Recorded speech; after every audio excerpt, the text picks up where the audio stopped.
Morning, ladies and gentlemen. We have august presence of respected Subhash Chandra Ji, Member of Parliament, Rajya Sabha, who in his own words has broken rules so that the people are entertained and empowered.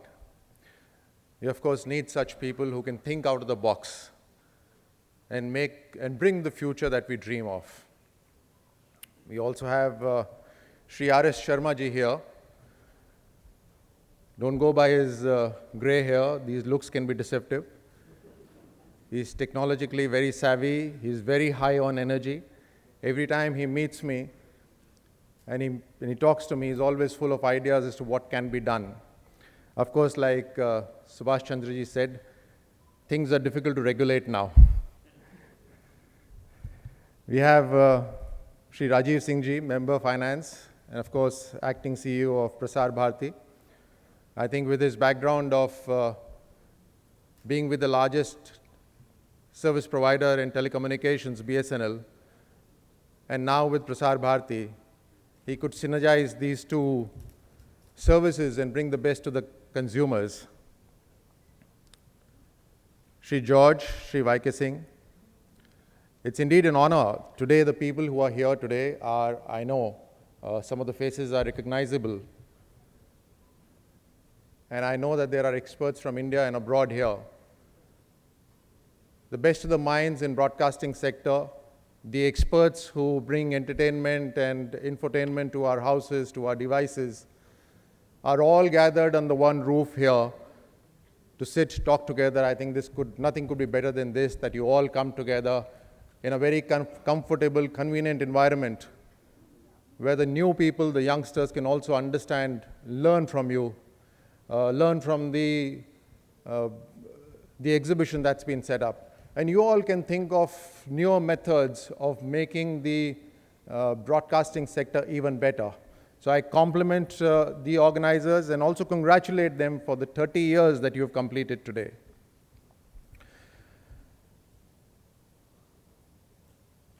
Undoubtedly, things are changing probably faster than you all can come together to discuss. If for everything there's revenue required. And to that end, after interacting with the broadcasters and the people of the industry, we realized that we need to speed up the digitization process. And our ministry is doing just that, so that all the leakages of the revenue that should come to the broadcasters need to come to you, and there's better service available to the people who are paying that amount for the services that they are getting. These are disruptive times as well. I think it's very common, especially in the urban areas, that you have people on their devices get all the information that they need. I remember in one of the gatherings here when Mr. Jaitley came, he mentioned that most of the news that he reads it one night before that they are published. So it's very normal, it's becoming usual for people to see things on their devices.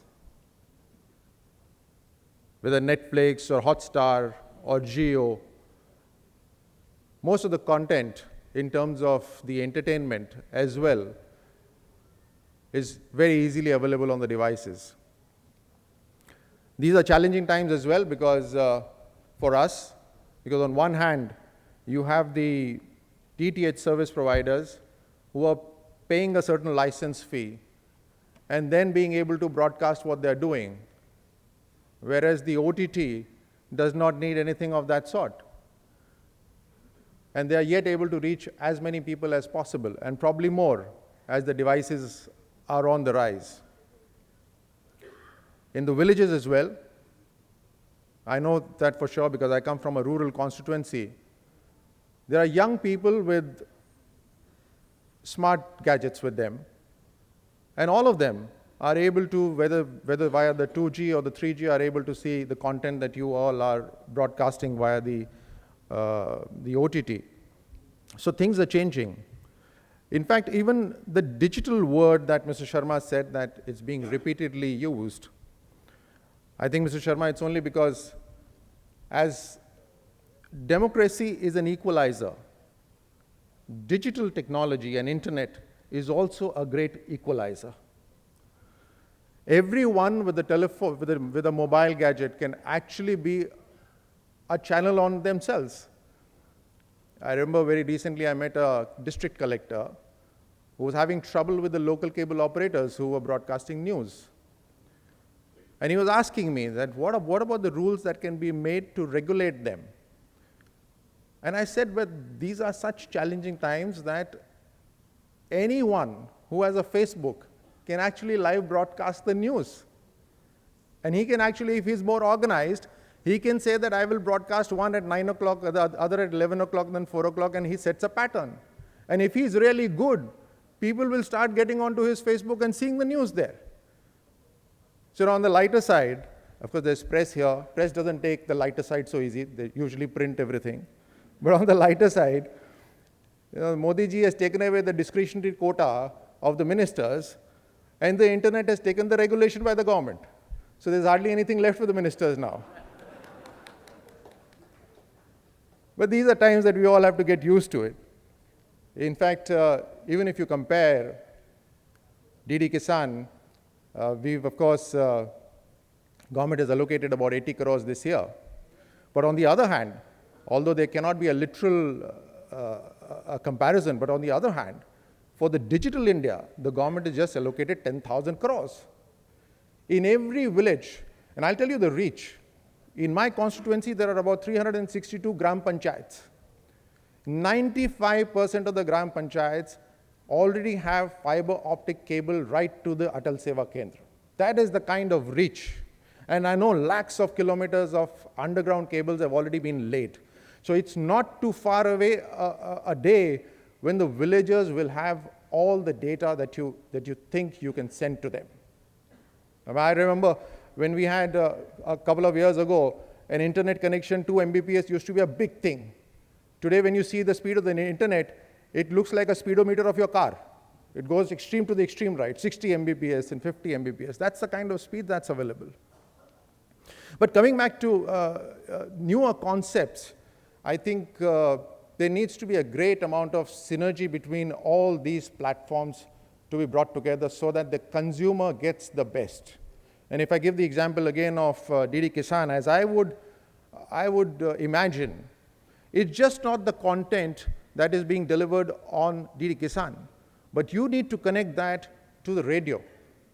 You need to connect that information on the YouTube. And you also need to engage with them in an interpersonal communication.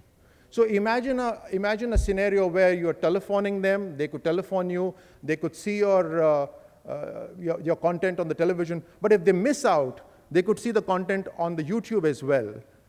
And so this whole synergy, and perhaps on the radio as well. So you need to bring all these all the platforms that are possible to synergize and take them forward. Ultimately, it's both on the consumer side and on the service provider side. I think what's important is quality, convenience, and cost.